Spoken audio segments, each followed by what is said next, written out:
Are you sick and tired of yo-yoing with your weight? Do you really want to lose some weight, but you've tried all these different fad diets over the years and get nowhere? Or do you seem to lose a bit, but then put it back on again as soon as you stop with the diet? What if I told you there's one simple principle that determines whether you lose weight or whether you gain it? In this video, I'm going to be explaining what that one simple principle is. And once you understand it, you'll have a lot more control over whether you gain weight or lose weight.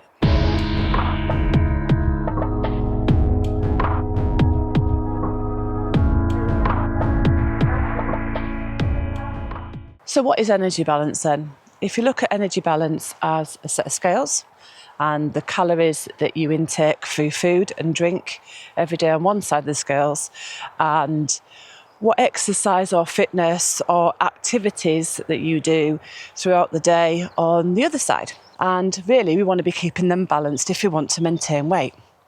If you want to gain weight, obviously, you've got to put more on the calories in than on the calories outside, and vice versa. So if you look at it this way, 3,500 calories is actually equal to 1 pound in weight. If you want to lose a pound in a week, that's actually 500 calories every day that you would need to be in a deficit of. To do that, you would have to be in a deficit of 500 calories every day. So £2 a week, you would have to be in a further deficit every day. So you can understand why they say it's healthy to lose £2 a week and no more, really. Because can you imagine the deficit you would have to be in to lose more? Now, that isn't on average, because you can lose weight £1 one week and £3 the next week. So it does work out on average. But they say healthy weight loss is £2 a week.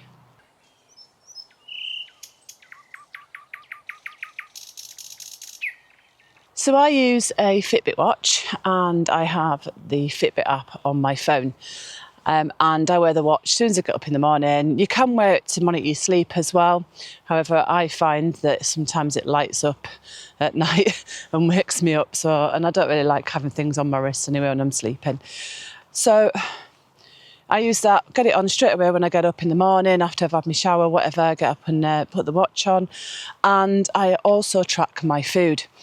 So you can either barcode the food in or just put a rough estimate of what it is. You might know the actual weight. They've got quite a list in there of different foods, so you can search for them on there.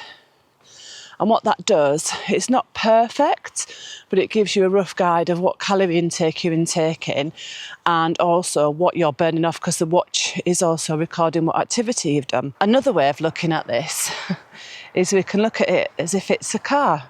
Say, if you're like me, I don't always fill my tank up all the time. You know, sometimes if I'm on a journey and I know to get there and back, it's going to cost me £30 in the tank.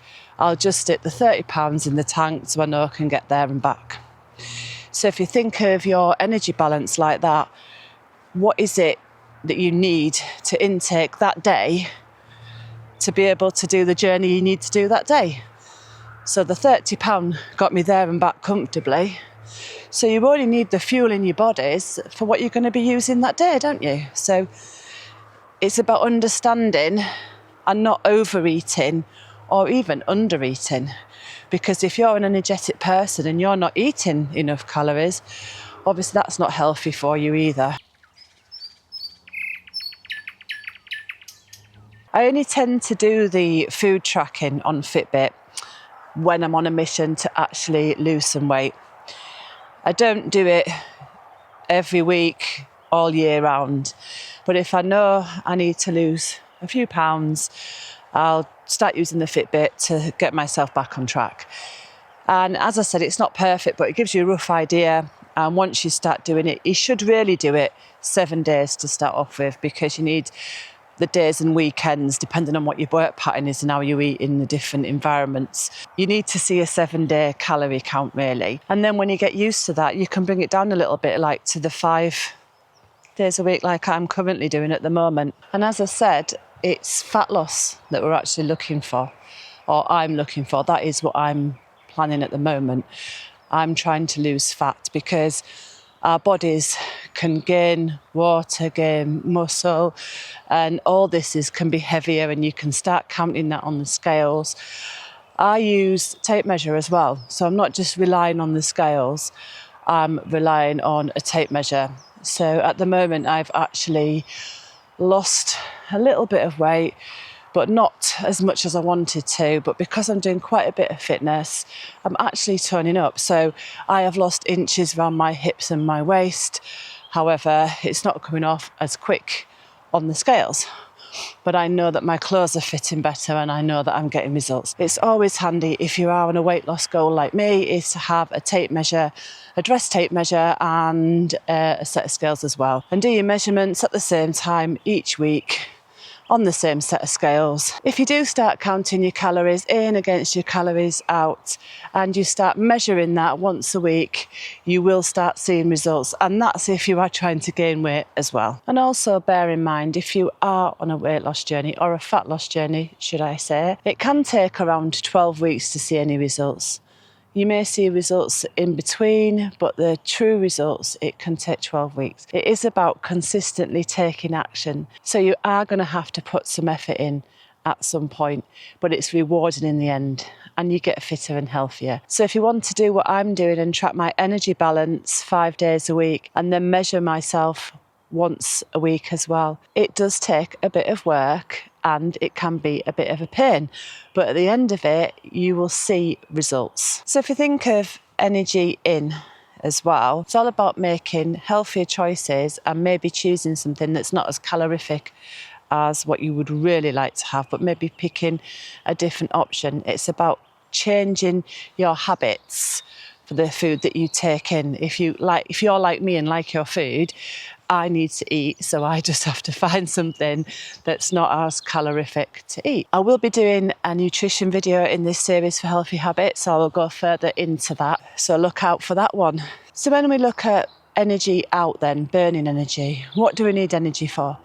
Well, we can burn energy from any activity that we're doing. Even sleep burns energy, but very small calories. Housework is an activity, or gardening, or just getting ready in the morning. It's still an activity. You still need energy for that. When I come to do my exercise video in this series, I will be talking about the different levels of activity for different things that we do every day in our everyday lives, so you can see how that does count towards whether it's burns more energy than another activity.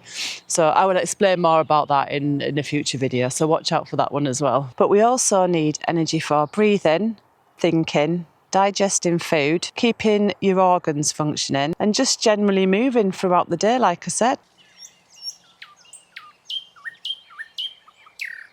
So I'm out again as usual doing my 3-mile walk. I've done not quite 3 miles today because we have been into pool today, because we're staying at Park Dean campsite near pool, and we've been into pool and been walking around there quite a bit. So I didn't really need to do the full 3 miles today. But I am out and about. I've done probably about 2. But this will go towards my score anyway, and so will the walk from earlier on, and I can add it into my virtual miles that I'm doing. Because I've got my Fitbit watch on, this walk is obviously going to be tracked on my Fitbit app today. And also I need to actually track the food we've eaten today, because we went into pool quite early and I didn't get a chance to do my tracking. So as soon as I get in, I'll do that before I eat anything else, because I want to know the walks we did earlier plus this walk, if I've burnt off enough energy to have whatever I want for my dinner. If not, I'll have to look for something less calorific. However, that's fine. And it's important that you do it even on the days when you're away doing other things, because you could easily slip up and go over the calories, which, do you know what? It doesn't matter if you do. It really doesn't. So all this that I'm saying, it's not to preach to you, it's not to tell you, it's just to give the information really, and take it as you want to. It's just a guide, it's just a tool, it's just something to use for yourself if you haven't already got a tool that you use. Some people already do, they already have a way when they want to lose some weight or gain some weight, they have a way that they deal with that healthily. But this is a healthy tool that if you haven't got away or never thought about it, that actually does really, really work. So you may already have a very successful way that if you're on a weight loss journey that you use to lose the weight. Mine is the Fitbit. What do you use? It'd be interesting to know, so do leave me a comment. I love reading your comments and I would love to find out how you all are doing out there. So if you have any stories about fad diets that you've used and then you've changed to a simple way of energy balance and it's working for you, I'd like to know. Or if nothing's been working for you and you're going to give this a try, let me know. And also I'd like to know how you get on if you do. So yeah, leave us a comment. I hope you got something out of this video, a bit more understanding about energy balance. And if you didn't realise that 3,500 calories is actually £1, then that would be good to know because it would help you in your weight loss goals if you're wanting to lose a pound that week. It's really helped me, now I understand that. So keeping your deficit to a healthy balance, 500 calories a day is a really, really healthy deficit.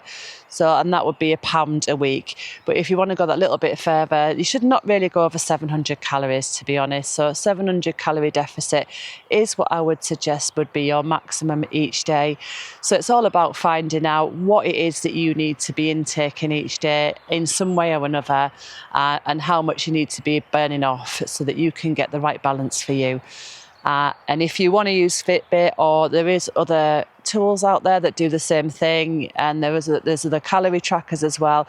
I just like to keep mine all in the same place and it really helps me. Thank you very much for watching this video, and if you haven't done already, subscribe to this video, hit the notification bell so you can keep up to date with any more videos that I'm coming, especially in this series of healthy habits for feeling amazing. And leave me a comment because I love reading all your lovely comments, and I will see you on the next video. Till then, take care. Goodbye.